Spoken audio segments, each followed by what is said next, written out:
An insurance man told the lifeguard she should have let those 14 people drown to protect the resort's paperwork. 4 days later, a billionaire showed up, asking her to forget what she smelled in the water. The insurance man arrived on a Saturday, which Rene would later think was its own kind of insult. The day the resort was busiest, the day Mark could least afford the distraction, as if even the timing had been chosen to apply pressure. His name was Gerald Voss, and he wore a gray suit that had no business existing within 100 yards of sand. He asked for Mark Delacroix by his full name at the front desk, and he asked for Rene Castellano by hers 30 seconds later, and by the time the three of them were seated in Diane Ferris's office with the blinds drawn against the noon glare, Rene already understood exactly what kind of conversation this was going to be. She'd sat across from men like Voss before, in a different context. Insurance men and JAG officers and public affairs liaisons, all of them fluent in the particular language of, "We're not saying you did anything wrong, we're just saying the paperwork doesn't love it." "I want to be clear," Voss said, opening a leather folio with the practiced motion of a man who did this for a living. "That Meridian Underwriters has nothing but admiration for what happened out there. 14 people are alive. That's not nothing." "But," Rene said. Voss smiled thinly. "But your policy, Sandpiper Cove's policy, covers lifeguard operations within a defined scope, assigned beach, assigned hours, assigned protocols. What Ms. Castellano did on Thursday was, by definition, outside that scope. Closed beach, no authorization, no backup plan if she hadn't made it back." "She made it back," Mark said. 14 people are alive because she didn't wait for a form to get signed." "And if she hadn't made it back?" Voss set a single sheet of paper on the desk, turning it so it faced Mark. "If Ms. Castellano had drowned attempting an unauthorized rescue in gale conditions, on resort time, wearing a resort uniform, Sandpiper Cove's liability exposure would have been catastrophic. And if, God forbid, something had gone wrong on that yacht because of her involvement, a passenger injured during an improvised evacuation, say, the resort's coverage could be voided entirely.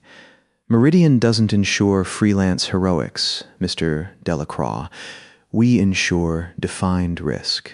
Rene sat very still, the way she'd learned to sit still in briefing rooms where men in clean uniforms discussed the acceptable parameters of other people's survival. "So what exactly are you here to do?" she said. "Because it doesn't sound like you're here to fill out a commendation form." "I'm here to open a file," Voss said. "A liability review.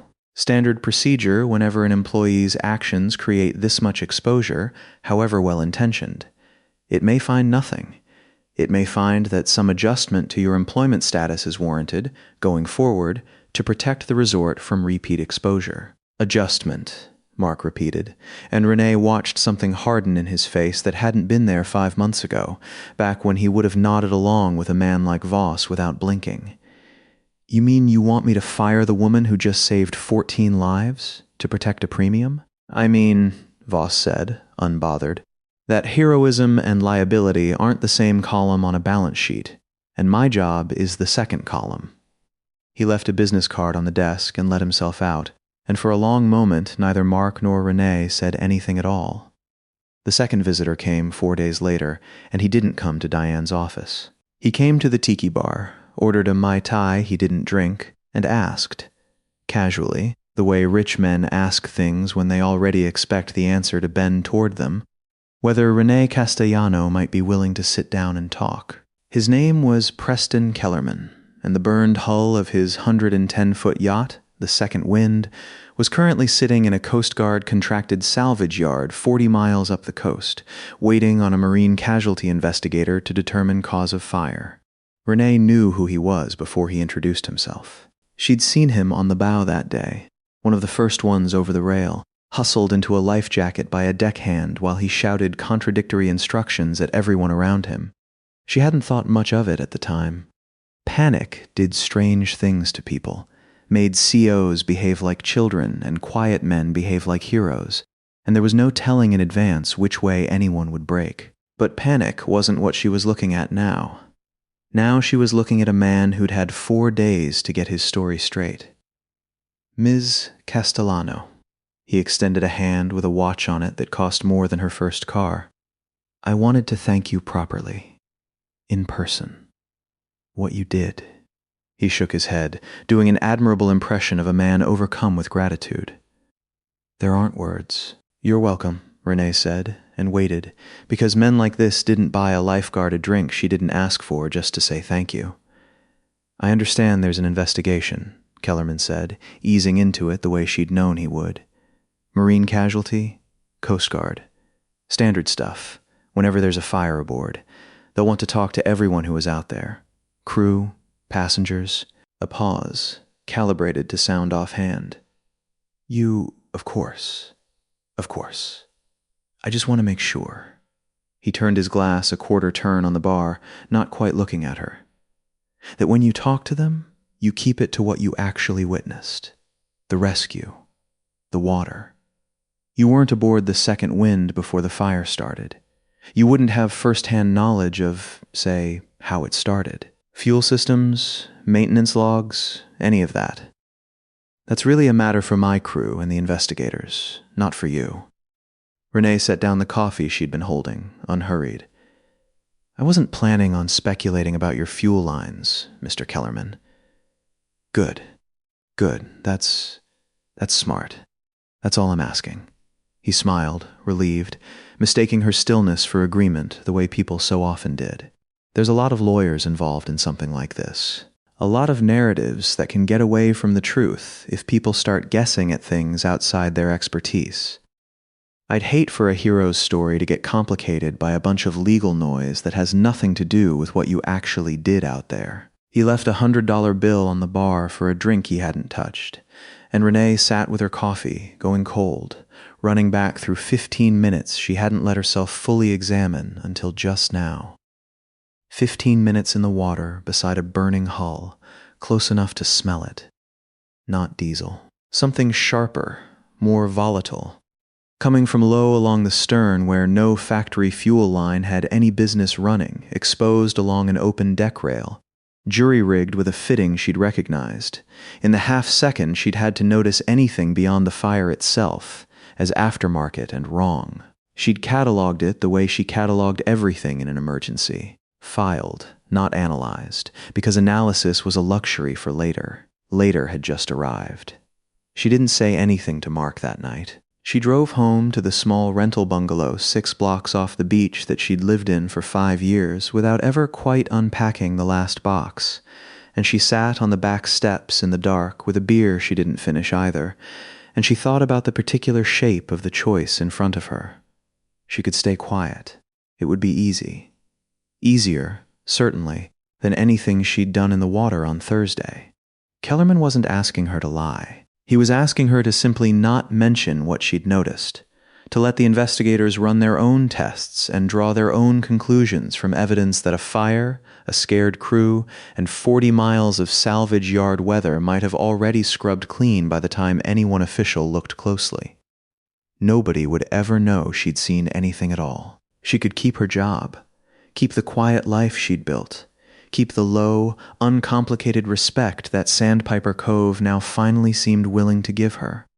Or she could tell the marine casualty investigator exactly what she'd smelled and seen in the water, and risk becoming, in the eyes of a man with Kellerman's resources and connections, a problem instead of a hero. She'd read enough after-action reports in her old life to know how quickly institutions could rewrite a person from asset to liability once they became inconvenient.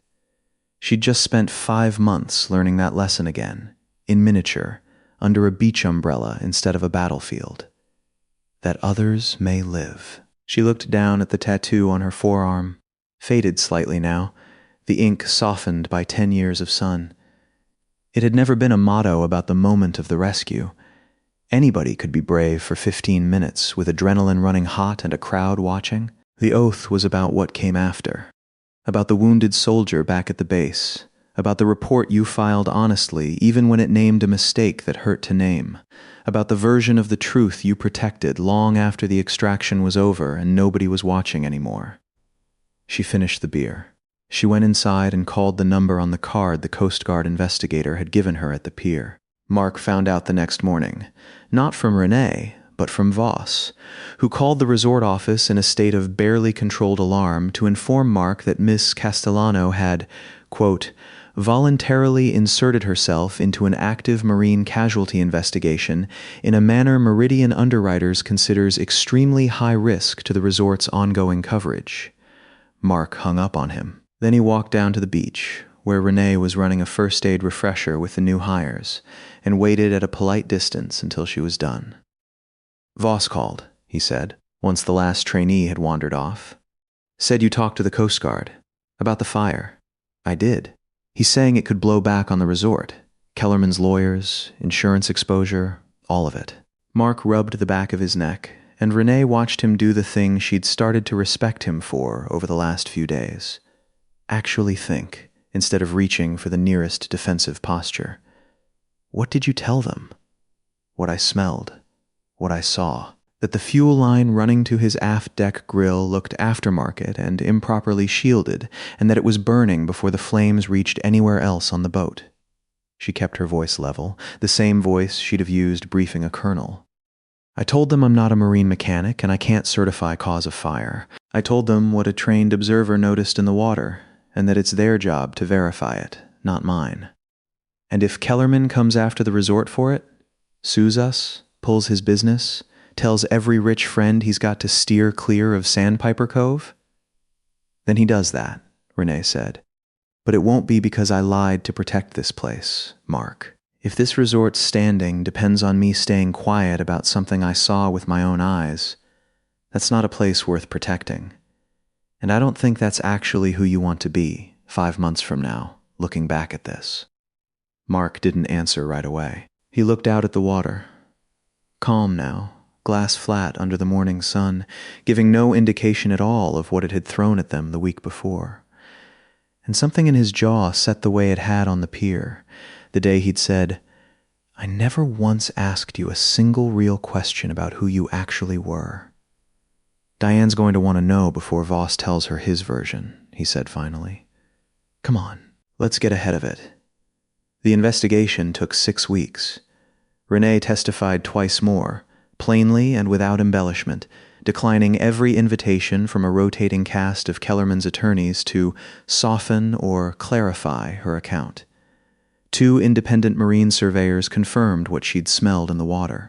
An aftermarket fuel line, run without proper shielding along an exposed section of aft deck, installed against manufacturer specification to feed a grill Kellerman had wanted closer to the rail for better sunset views.